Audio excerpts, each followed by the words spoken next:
अनेक वर्षांनंतर ठाकरे बंधू राजकीय दृष्ट्या एकत्र आल्यानंतर त्यांच्या एकीत पहिला मिठाचा खडा पडल्याचं बोललं जातंय। कल्याण डोंबिवली महापालिकेत मनसेच्या नगरसेवकांनी शिंदेंच्या शिवसेनेला पाठिंबा दिला।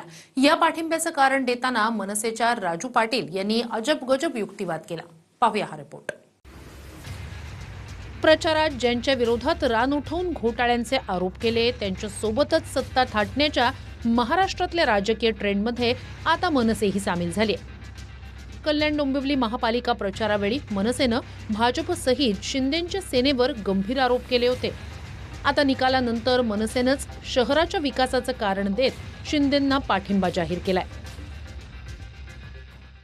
तुम्ही कल्पना पण नाही करू शकत, म्हणजे काय लेवलचा बाजार मांडला या लोकांनी, तुम्हाला अंदाज येईल। या 3 लोकांना एका घरात मिळून 15 कोटी रुपयाची ऑफर दिली गेली। ऑफर नाकारून ते निवडणुकीला उभे राहिलेत। कितीची ऑफर झाली? 5 कोटी रुपयाची। 5 कोटीची ऑफर झालेली गोष्ट नाकारणारी आहे।